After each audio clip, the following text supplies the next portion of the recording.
Welcome. You've got digital folklore. Previously on Digital Folklore. I'm not really big on pawn shops at all. I'll let you take it complimentary if you want to buy a Game Boy. Who are you? I'm Todd. This is Todd's shop. I'm a collector of sorts. A folk group can be as little as 2 people, or 100 or something, or even more, who all share something. I'm Niles Sankey. I worked on the game Asemblance. Oh, hey, Niles. What? Oh, hey, Matthew, what's up? You two know each other? I was just one of the main Discord users that was involved in unwrapping some of the mysteries. I bought a bike at a pawn shop because I'm an adult. Hey, did you leave a light on? Huh? Is there like a light in your trunk or something? It's like... Yeah, wait, maybe I left it. I don't think. Let me... Wait. I told you to keep your eyes open. You never know what you might discover.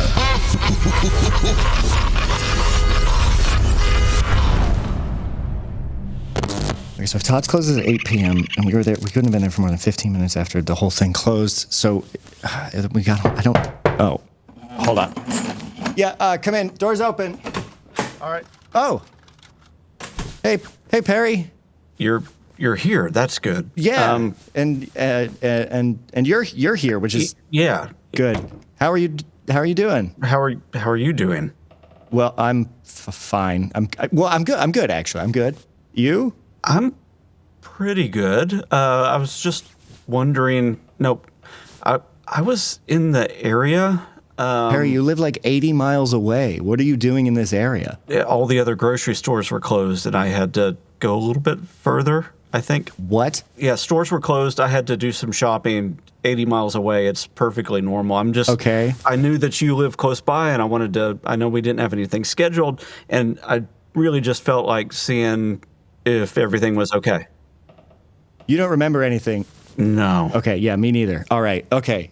All right. So... The last thing I remember is we left Todd's, I got the bike, and then I woke up. The last thing I remember... Oh, and I did... When I realized I woke up and had this whole missing time thing, I did check my skin for microchips. Have you done that yet? No, I did not. And any unidentifiable marks? Thanks, Perry. Thanks for a new anxiety. Anyway, the last thing I remember was something about the trunk. We had gotten your bike. We had met Todd and seen that really weird room that he had and saw Matthew and Niles. And then I remember bike and trunk. You had a light on. You had a light on in your trunk. I mean, I didn't have a light on, but there was a light coming from my trunk. Yeah. And then darkness. And then I woke up and, yeah, no microchips, but Oh, wait. How was Digby? Digby's fine, I think. Are you sure he's not watching us? Well, he's always kind of watching us. No, he looks creepier than the last time I saw him. Perry, I don't know how long it's going to take you to get used to my pet raccoon, but at some point you're just going to have to accept Digby for who he is. Watching us. Yeah, he's a raccoon. He has nothing else to do. All he does is watch us and eat stuff off the floor. Freaking creeping me out, man. Okay, Digby, go in the other room. Perry doesn't like you. Wow. Now is he creepy or is he sad? Because he looks sad to me. He's a good actor. So, well, 2 things. 1, I would appreciate it if sometime that you show up and come over, you don't bully me about the way I live. And 2, did you look back in your trunk after all of that? Have you checked? I haven't. Number 1, I'm sorry for seeming like a bully about the crap that you have around here. It's if you did it again, not the way that I would choose to live, but it's fine for you apparently. So I'm good with that. I'm not going to bully you about the crap or your lifestyle or your eating habits or your cleanliness or lack of cleanliness or who you choose to spend your time with, whose name starts with D and ends with Y. It's actually an I, but okay. It would be. Anyway, trunk. I've not thought to check the trunk since I got home last night at a time that I don't remember getting home or waking up this morning and not remembering anything else. I've just been a little bit freaked out and preoccupied. Number 1, I didn't want to check on you, but I felt like I had to in order to be able to put this together. Well, I do appreciate that. That is nice. Number 2, there is no number 2. Okay, there is no number 2. Why don't you drove here, right? I did drive here. Why don't we go check? This is a new car? It is a new car. Nice. Yeah, I'm afraid that it's been tainted now, though. I don't know. It's a Beamer. They're always kind of tainted. Pop the trunk? Yeah, we'll pop the trunk. Hey. I don't remember. Is this mine? Is this one of mine? No, this... What, did you finally give in, get a reel player? This is just a standard half-inch tape? No, I didn't. Mine's still... This isn't one of mine. This says Niles and Matthew on it. Well, we talked to Niles yesterday. And Matthew. Niles was the guy who made that Asemblance, the video game, and the ARG in it. I remember talking to them at Todd's pawn shop. In that weird room. Yeah. I don't remember putting it in the trunk. Well, let's check it. I got all my gear out. You brought your gear out here? No, it's in my house. It's just out. Okay. It's on the table. Like all of the rest of my stuff. I'm sure you noticed. Come on. Yeah, I don't know how attached you are to your stuff. I didn't know if you had an alarm system and just carry it around with you. The alarm system is basically that you can't walk through here without knocking at least a few things over, and I'm pretty sure I'd notice because I also sleep here. Oh, your alarm system is Digby, and he sleeps on the job. He's a part of it. Let me spool this up. Let's see what this is. I think if we just put that at the start and then the next bit at the end, and when they start hitting that timestamp right in the middle, I think they're really going to like that. What do you reckon, Niles? What are we talking about? Sorry. That's right. That's the attitude that we want. I don't remember any of this. Let's just let it play. Look, I think this thing has come together really well. We've got experience together, having done some stuff with Asemblance. It's really funny, the work that I do, having had to be remote work for a long time, I felt like that was remote working, but I think the stuff that we've been tic-tacking off each other for the last few years has been the actual remote work. Like, it's been really interesting to feel like I've got a relationship with you, even though we've never actually met until this point. And something that I really want to know from you is how you felt about this. Because, again, it's really hard to get in touch with you sometimes. And I know that's because you do a lot of travel for your work and you're not contactable. But what's your feeling about the Asemblance Discord stuff after Oversight? Because I don't think there was much for the first game, was there? I barely knew what Discord was until Asemblance, which is kind of funny. And now it's so critical to sort of game development and building communities. That Discord community and channel kind of felt like it just grew organically, at least from my perspective. I think a lot, when it comes to a lot of game development these days, developers are very conscious to like, actually, well, we need a Discord channel and that has to be said information and it has to be cultivated and that's part of our marketing channels, etc. But the nice thing about the Asemblance Discord is it kind of took on life of its own, which is what I was hoping that the game would at least do in some capacity. And it would take on life of its own in a way that nobody really knew where the game came from, or from my perspective, where the Discord came from. So when I started to see that there was this Discord community and I was, linked to it, I was like, oh my God, look at this. It's like, this exists. Where did this come from? And because of the anonymous nature of the internet or Discord, it's not clear. It sort of was this organic sort of creation. And it was just this sort of beautiful payoff from what I was hoping the game would be. And I didn't know how Asemblance could sort of achieve this, but I wanted the Asemblance to feel like, in a sense, the chamber and the AI, how it's a living entity and you don't quite understand how it works. And I was hoping that it would sort of take on a mind of its own. And in a weird way, Discord sort of delivered on that. And so that was sort of a weird, humbling, unexpected, and completely awesome experience to have. How often were you in there? Because that's something that none of us were sure of. Quite often, but the other people that helped me, I had one writer that I worked with at Bungie, actually, and then my cousin, who's an audio producer, super talented audio producer, but more works in the music scene of Seattle. But we always jammed on or collaborated on these ideas of sending out these emails that are part of the ARG. And then my cousin actually did the hard work, the work of actually setting up the emails. And then we would just sort of monitor. I can't remember exactly when we found Discord, and I don't know if it was before or after like the launch of Oversight, but in any case, when we realized it existed and this was our main conduit sort of into the community, I was very clear, like, we do not present ourselves as real people. Like, we're not developers. We're just observing. And because I tried to reinforce this. Nobody really 100% knows where this game came from or what it is and who made it. That's why there's no credits in the game. There is credits, but they're sort of contextually hidden in the game. I played the first one and found those credits again. Those credits, yeah. Yeah, in the office. And I went so far to I don't think my name is even on there. I was very insistent that my name not appear anywhere in the game, just as a spiritual sort of reason, like, to get behind this idea. If other people weren't going to have their name that worked on the game front facing, like normal credits, I was like, well, then I have to just remove my name completely. But it was a part of that effort to just remain anonymous and let the game be its own thing. And so we were very, we were always watching Discord once we knew that existed, but we were just purposely silent and just watching. We didn't want to disrupt the sort of life that had been created. This is an interview. I mean, yeah, apparently, unless they just talk like that. So Matthew orchestrated some kind of weird interview without us around? I mean, yeah, it seems like it. I don't know where your head is with this, but this feels like something bigger to me. Perry, I know a lot of weird stuff has happened, but this entire thing could have been set up. Todd knew your dad and apparently knew you, and so he knows you wouldn't pick up that bike for a few days. Hey listeners, we wanted to take a second to tell you about a podcast that we think you'll like. It's called Guide to the Unknown. Guide to the Unknown is a podcast about horror movies and the paranormal.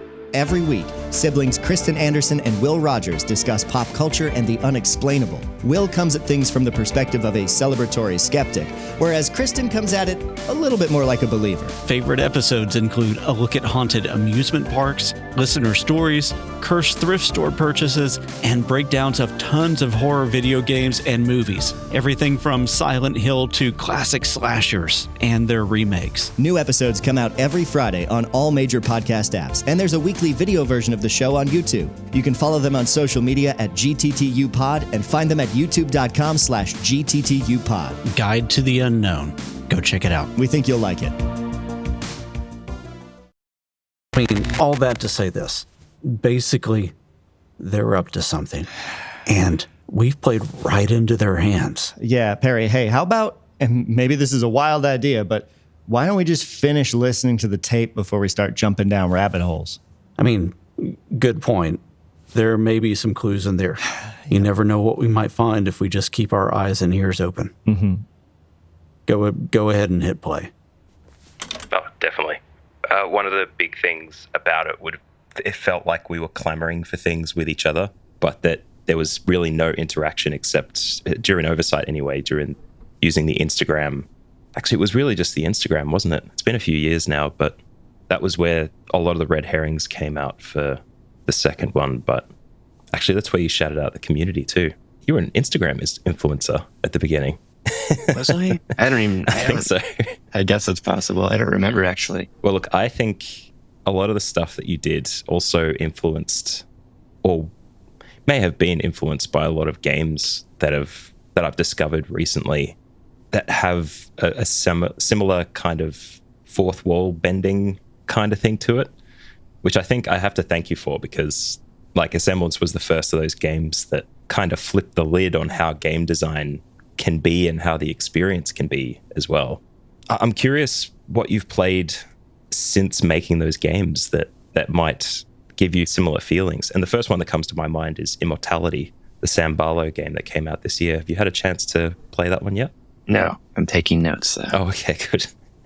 I feel like I'm getting either old or something where I don't really play a lot of games. And so happens to all of us. Yeah. Like I'm doing a video game news podcast at the moment, kind of at the moment. I need to restart for this year, but I'm finding that there's less and less time for video games. And if you can't play the subject matter of a thing you're doing a podcast about, it feels a little bit weird.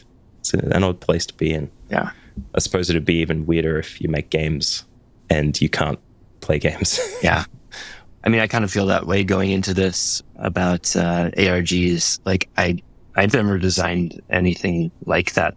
Like I was at companies where they had done stuff like that, but I wasn't involved with that. So a lot of this, I think I may have mentioned this in the previous interviews, but a lot of those puzzles or ideas were thrown together so fast. And I was like, I don't even know if this is going to work or what this is. And I think like I said, I was working with Eric, the writer, and Adam, my cousin. And even they, I think, were like, what is he talking about? And it's like, I don't know. I think it could work. The interesting thing about these types of puzzles, and you sort of spoke to it and I've heard this from multiple people that have played Asemblance, where I think these types of puzzles play tricks on the mind. And I'd say 90% of what the results are the human mind or your mind sort of building thought and sort of constructing a game out of just these sort of hints or these leads that are given that they don't have to be very deep. But if you ask the right questions, even if they're very simple, the human brain, I think, makes these complex thought processes and debates in its mind. Didn't really know what I was doing, but it does sort of demonstrate the power of, yes, these sort of subjective, cryptic questions and puzzles. Well, that's what you have to call the third game, probably. Emergence. Yeah. So many game designers try to get emergent game design. And when you think emergent game design, you probably think GTA 5 in the first instance. Right, yeah. Because you can be whoever you want to be. If you've created a game, potentially by accident, that has us knitting together threads to create a massive story that we've created ourselves, that's like true emergence, I think. It's a good description. Yeah, I think that's a good word to describe sort of what I was attempting to describe. You definitely hit it with oversight, but maybe you were just giving it a test run with Asemblance, because I think the number of red herrings in that second game is just immense. This is kind of getting really close to the things that I want to ask you and talk to you about, which is the things that you probably won't want to talk about on a podcast recording. But the big one that everyone seems to have an opinion about is the woman who seems to be the emergence within the emergence, and would probably describe it as the horror element of the game, because it's the only real bit that kind of gives you those chills. Not to mention, you created a game around the same time as the release of PT, with a corridor that has a changing environment and that you are going through constantly all the time. Was that something that you thought about, actually? Oh yeah, PT is probably the biggest influence on Asemblance. That was sort of a game changer for me in terms of design and simplicity, and just, yeah, PT is brilliant in a lot of different ways. It was a teaser, but I consider those things games. Obviously, I think that's probably not a controversial statement. It's supposed to be a demo. I consider that one of my favorite games ever. Beyond the pure horror, like, it's the scariest piece of media I think I've ever experienced, movie or game. It's just, the first time I played it, I couldn't sleep for a couple nights. Just very disturbing feeling. But certainly the genius of, wow, they made a full experience out of a hallway. I mean, obviously there's a couple extra little tweaks to that, but I couldn't believe it. And yeah, it was very inspiring, let's say. So Asemblance is kind of part PT and part Stanley Parable. Those are the two like pieces of art that I just was very inspired by at the time. Obviously, revisiting these rooms over and over comes from PT. And I was like, well, maybe there's a sort of a slightly different way to do it, and wrap a sort of fictional wrapping around that that's slightly different and disguises that. Towards the end, there was all these, analyses on how to unlock I can't remember what they're trying to unlock. Maybe it was the trailer itself or Silent Hills at the time, Silent Hills. But something about screaming into your microphone and all this crazy stuff you had to do. And I was like, that's so cool. And then in Stanley Parable did kind of similar things, just sort of a different flavor. But yeah, those two. If you take that and just put some David Lynch on top of it, that's all it is. There was a point in the game, in Oversight, as I was playing it, where we couldn't progress with as a community because we needed more clues from you to be able to unwrap the things, to be able to continue with whatever was going on. And there was a very weird ending that I got that seemed like a broken mashup of a bunch of different endings or not endings, but like transitional things like strung together. And I can't remember if I contacted you or if I contacted the community and shared it. And someone had responded. I think I might have even sent it to the Carter Bester email about what it actually was. Like if it was a bug with the game or if it was a ghost in the machine or what was going on with it. And I think at the time you said it was a bug, or someone did, and that it was going to be updated out or something like that, which made me think that because we didn't have enough clues from you as part of the ARG outside of the game portion, we wouldn't have been able to progress with the game anyway, but that maybe you were gating some portions of the game with updates so that people couldn't data mine the information to get at the end game before anyone actually got there. So did you actually do that? So the short answer is there were all these updates at the end or during right after release. Now, I don't remember the specifics, and I think I was doing almost like daily updates, and it was a total crazy nightmare because at the time it was PC, I think Steam, and PlayStation, PS4. And so PS4 is this is going to go into some technical game design stuff, but the consoles in general are just difficult to ship on. It's different. Steam's very easy to update. Not only is PlayStation 4 very difficult to update, especially patch. At the time, patching was so difficult. There was the American region, and then there was the Europe/Australian region. And I had players on both sides. And so I had to come up with a system because I needed to put out updates, but I had to come up with a system where I did this as fast as possible, and then everybody got the update at the same time. That was a nightmare, but it got to a point where I was like, I think this would be really cool if I could keep updating it and there'd be new things. And we sort of just, the community had a couple weeks where there was just new things being released. I can't remember exactly how it went down, but yes, there was a bunch of updates that happened, and that was me scrambling behind the scenes, like absolute just crazy situation of trying to cook all these different builds and then time everything and upload it. By some miracle it worked. And I'm definitely certain that the thank you ending of Asemblance 2 of Oversight was not in the original releases. I've always tried to make these games to be like, they'll never solve this puzzle and it'll go on for weeks or months. And then like the white shift of the first game, I can't believe that was solved in, what was it, like a week or two. I was like, well, I don't even think they'll ever figure this out, but maybe I can present this game where people know there's one last puzzle, but they never can quite figure it out. It's just so complex. But then it just got solved. George, Blue Ranger solved it. And so for the second one, I was like, well, I'll throw in a bunch more puzzles, but maybe we can still achieve this thing where there's just so many different paths that it'll go on for a while, and it never does because people are just so smart and resourceful. It's like, how did they figure that out? Like, I would never be able to figure that out. And sometimes when I go back, I was looking at, I can't remember why, but I had to put the game on Epic Store, and I was like, well, I need to test this to make sure it all works. And I was like, how do you solve these puzzles again? Like, I'm sure I can remember, or I can look at the clues. And I was like, what? I don't even remember. Like, what is this? And then I'm looking online and I'm like, what the hell? Like, how did people do this? Like, the people are insane. Like, they're so smart. And I was always hoping that that the content would carry people longer, and then people would catch up in a few days. And I'm like, I think we need more because there's a lot of momentum here. And if it stops here, people are going to be disappointed. So let me just throw in more and more content and make it even more obscure and more obscure. And that's kind of what was going on at the time. I don't think any of us that know the game well enough would say that the white shift is the end, because there's always more.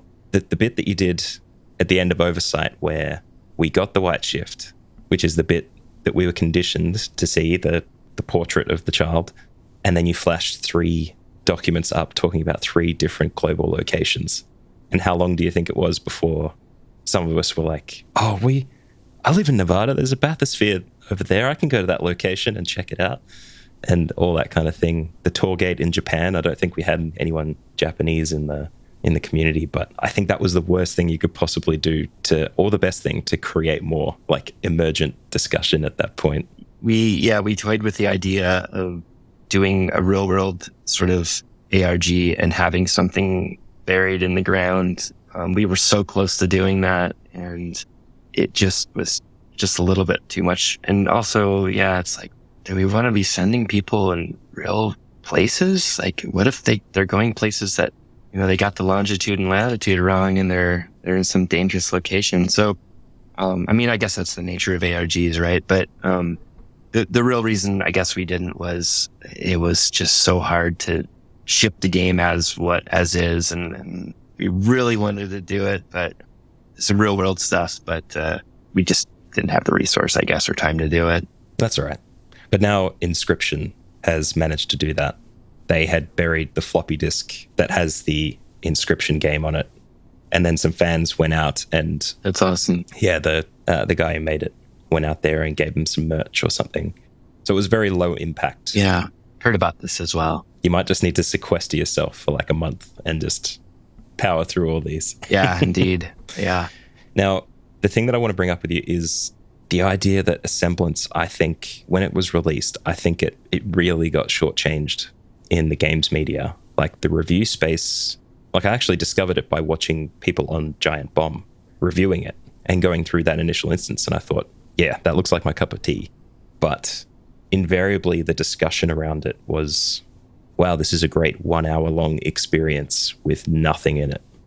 I want you to know that I think they were completely wrong. And I've been on a mission for maybe the last couple of years to try and talk about it as much as I can, to try and unfurl the kind of mystery that belied underneath. But I really hope that after that stuff, I mean, clearly you didn't because you made Asemblance Oversight, but I really hope that kind of stuff didn't really impact the way that you felt like you put the game together, because it was incredibly good. Very much appreciate that. It's complicated. Like anytime you produce art, there's going to be criticism. Yeah, it's interesting. Like there's two ways to look at it with Asemblance. Like I think it's something like 99.9% of indie games don't make more than X number of sales or dollars. And so it's weird because Asemblance is in that highest, I can't remember what the percentage is, but Asemblance is in a very high echelon of success. But yet, even within that high echelon, there's such a broad spectrum. And so it's kind of a mixed thing. And it doesn't really, like some of the reviews are always painful. Like there were definitely reviews where I think I remember when we just first released the game, and this was before any of the original sort of streamers, and we just watched this one person playing it, and it was barely known at the time, and he plays through it, and like 40 minutes or 50 minutes later, whatever, how long it takes to do that initial cycle, he gets to the end, and it's not the real end, it's the basic ending, and he says, God, that's it, that's ridiculous, and he just was like, this game sucks. And I looked at my cousin because we put so much work into it, and we just sort of laughed and like, well, I guess we didn't do it. Oh well, let's go grab a coffee. Like it's just the type of thing that over the years as a game developer, you just get used to. And it's just, or as an artist, I'm sure any artist, I'm sure you can appreciate it as well. It's just part of the trial that you go through to be a creative. I will say when it came to Asemblance, that was the bottom. From there on out, it was awesome. And then, watching, George, Blue Ranger do that first White Shift run, I think I was watching it live. That made up for any kind of little snide, silly, shallow remarks made by anybody else. And I don't mean to suggest that their criticism wasn't valid for them. That wasn't the game for them. That's totally fine. But in any case, that is so easy to forget what's happened since then with streamers. And then it even blew up bigger with the Discord server. And here I am, talking with you, meeting you after all these years. Like Asemblance is still, for me as a creator, like just paying off in these really wonderful ways that sort of transcend sales figures and that those measures of success. Now, was that enough red herrings for our little ARG? Well, I don't remember any of that. No. But it was interesting. It was interesting, but it also seems like they're trying to tell us something. I mean... Yeah, I don't know what sort of game they're playing at, but... Clearly they're trying to send a message. I don't know if I like it. I think they might just be messing with us because we were asking them all those questions about ARGs. But the thing I don't like is that they snuck it into your trunk and that we don't remember anything. And this doesn't really answer any questions about that or any questions about Todd's place. No, it doesn't. But I'm going to go get a burner phone and leave them creepy voicemails. Sure, man. You do you. I was thinking we could just go talk to Todd. Sure. I mean, the other thing we could do, and this just occurred to me, this might be a wild idea, but we could just kind of forget that this ever happened and move on. Yeah, that's an option. Thanks for listening to Digital Folklore. If you're enjoying the show, subscribe to or follow us in your favorite podcast app. Check out our website at digitalfolklore.fm And you can also find us on Twitter at DigiFolklorePod and Facebook at Digital Folklore Pod. A special thanks this episode to Niles Sankey of Nilo Studios. He's an interactive experience designer in the gaming industry since 1999, with a lot of projects under his belt. And you can play the games mentioned in this episode, Asemblance and Asemblance Oversight, on PlayStation, Xbox, Steam, or the Nintendo Switch right now. And also thank you to Matthew Bliss, avid ARG solver. Also, Matt hosts the Dead Drop podcast. It's a phenomenal 10-minute, twice-weekly podcast featuring video game news, analysis, and industry insights. It is incredibly succinct, well-researched, and highly digestible. A great show for anyone interested in keeping up with the gaming world. And if you haven't listened to the previous episode of Digital Folklore, we talk more with Matt and Niles, as well as some other experts and some characters about folk groups, haunted video games, creepypastas, alternate reality games, and more. You should give it a listen. Oh, and check the show notes. Always check the show notes for relevant links, references, information on our guests, and more. Digital Folklore is distributed by Realm and is a production of 8th Layer Media. Thanks for hanging out with us, and we'll catch you next time.